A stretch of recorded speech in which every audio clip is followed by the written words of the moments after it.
নবদ্বীপে নির্যাতিতা গৃহবধূর বাড়িতে পরিদর্শনে এলেন জাতীয় মহিলা কমিশনের সদস্য অর্চনা মজুমদার।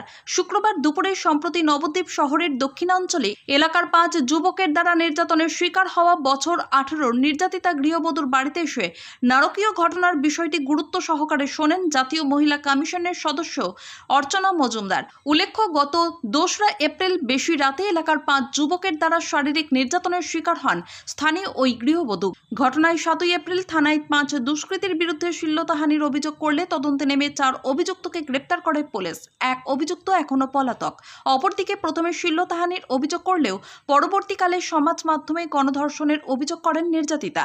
এই ঘটনা নিয়ে শুরু হয় রাজনৈতিক চর্চা। ইতিমধ্যে নির্যাতিতার বাড়িতে পরিদর্শনে আসেন জেলা পুলিশের একাধিক উচ্চপদস্থ আধিকারিক। আজ দুপুরে নির্যাতিতার বাড়িতে পরিদর্শনে আসেন জাতীয় মহিলা কমিশনের সদস্য অর্চনা মজুমদার।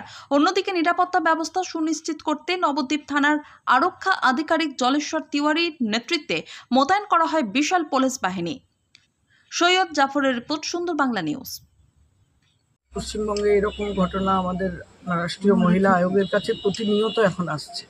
যবে থেকে আমি দায়িত্বে এসেছি, যাও বা ছিল এই গত 2-3 মাসে আমি প্রতিদিন পশ্চিমবঙ্গ থেকে এত কমপ্লেন পাচ্ছি। এই কমপ্লেনটা হলো 2 তারিখ রাত্রিবেলা এই পাড়ারই কয়েকজন অন্য ধর্মের মানুষ এবং তার সাথে একজন এখানকার রাজনৈতিক নেতা যিনি তাদের বন্ধু হন, এই 5 জনে মিলে রাত্রিবেলা ওনার ভদ্রমহিলা একা থাকেন, স্বামী বাইরে পরিযায়ী শ্রমিক, সেই হিসেবে একা বাচ্চা 1.5 বছরের বাচ্চা নিয়ে উনি রাতে থাকেন। এই ঝুপড়ি বাড়ি দেখতে পাচ্ছেন, রীতিমতো জীবনের সঙ্গে তারা লড়াই করে বেঁচে আছেন। এইরকম একটি মহিলার যখন সম্ভ্রম বা তার সম্মান যখন প্রশ্নের মুখে, তখন আয়োগ আসতে বাধ্য হয়।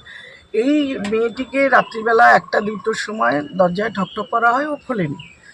তারপরে ওই পরিচিত রাজনৈতিক দাদা তিনি যখন নাম ধরে ডাকেন, একটু দরজা খোল, ভীষণ দরকার আছে, তখনও পরিচিত গলা এবং ওনার সঙ্গে দরজাটা খোলেন। করা মাত্রই মুখ চেপে ধরে বাচ্চাটাকে খাটের উপর থেকে ছুঁড়ে ফেলে দিয়ে ওনাকে একের পর এক গ্যাংরেপ করা হয় এবং 5 জনে এইসব অত্যাচার করার পরে, পাশবিক অত্যাচার পরে, ওনার শরীরে প্রাণটা ছিল কিন্তু জ্ঞানটা ছিল না। তো এই ধরনের ঘটনাতে পুলিশ কি প্রোটেকশন ওকে দিচ্ছে সেটা আমরা জানতে চাই। Next is victim compensation. সেটা নিয়ে সোশ্যাল ওয়েলফেয়ার ডিপার্টমেন্ট জানেই না যে একজন গ্যাংরেপ হলে তার আইন কি বলে। আইন যেটা বলে সে আইন মোতাবেক কাজ হচ্ছে কিনা, মেয়েটি তার অধিকার পাচ্ছে কিনা, তার বিচার হচ্ছে কিনা, তার প্রোটেকশন পাচ্ছে কিনা, সেটা এনশিওর করা এনসিডব্লিউর কাজ এবং আমি আমার কাজটা ভালো করে যাচ্ছি।